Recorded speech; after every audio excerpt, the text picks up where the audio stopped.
high self-monitors are people who can basically adapt to the situations that life throws at them. So this is like, you're a total introvert, you're very shy, you do not like public speaking, but your boss is like, hey, you're going to give a big presentation to the executive suite of, our company. And you're like, okay, right on. And you work super hard to get better at public speaking in that intervening time. Yeah. Like you learn whatever tips and tricks, you try to bring down your, heart rate or your stress level. You work really hard on the deck. You're like, I'm going to do a really good job on this presentation, even though that's an extroverted thing to do. And I'm an introvert. If you're a low self-monitor, you would just say, I'm not going to give that presentation. Yeah. I am an introvert. I don't like public speaking. Sure. That makes me nervous. I'm not going to do it.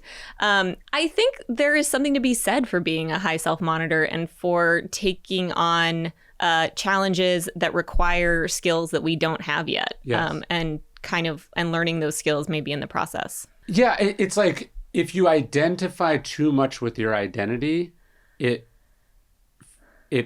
freezes you in place. Exactly. So if you identify with your problems or your deficiencies or the status quo, then that's what you are. And you have to have this ability to sort of aspirationally identify with like some person that you're demonstrably not. Right, exactly. Yeah.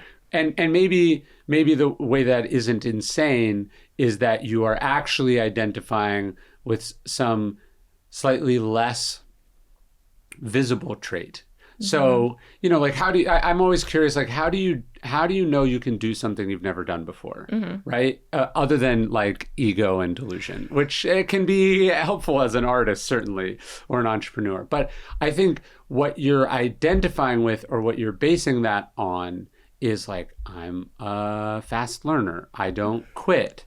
I have changed before. I do hard things. So you're like, yeah, I might be like a clerk at a store now, but I'm not identifying in that position. I'm identifying with, as this, having all these traits that if, I put resources and energy towards them, they can get me to where I want to go.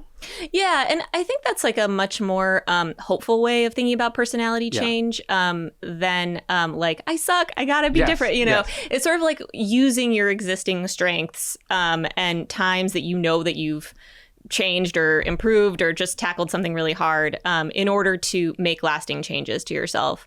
And I mean, so this happened for me while I was working on the book. I was deciding whether or not to have a child. And it was that exact thing, which is, how do you know that you can do something that you've never done before? And I was like, I don't think I can be a mom because I've never been a mom before. And I don't have any of the like mom ingredients that I see other people having. So I really it was like kind of through some of the work on this book and some of the, I guess, thinking that I did that I kind of decided like, no, I know how to learn how to do things, hard things that come up. Yeah. You're identifying with the part of it that is very much in your control, which is like, hey, I study things, I try, I don't quit on things, I've become other things. Yeah, that's fascinating. So you have this, it's not like, oh, of course I can do it because I can do anything. Right. But it's I do have the necessary ingredients that if I go to work on this, it will probably turn out like similarly to other things that I've gone to work on. Right, exactly. Like I'm a generally capable person who is like able to do new things. Yes. And a lot of the work on the book like did convince me of that because I did a lot of stuff that I was very uncomfortable with and it went kind of okay. Like I was like, okay, if having a kid goes as okay as improv, it'll probably be fine. I can't do improv. I'll identify with that right now. I think there's something like, horseshoe theory, I find explains a lot of things in life, but like weirdly like ego and sort of like crippling insecurity or defeatism kind of has a similar ring to it where you're like, I can do anything. I'm the greatest. Of course, everything will fall my way. And then the like, nothing falls my way. Like I'm a loser. There's something fixed about the fixed and certain and entitled, weirdly, about both worldviews that leaves them exactly as they are at all times. Right. Yeah. And that was a huge challenge for me because so I did a lot of like Buddhist like learning and reading about Buddhism, and I took a meditation class, and a lot of it was about not striving. And that was a really hard thing for me because all I do is strive. Like, that's all I ever want to do. I want all my articles to get a ton of traffic. I want, to be super successful. I want like everything to go really well. And this is like not what you're supposed to be doing as a Buddhist.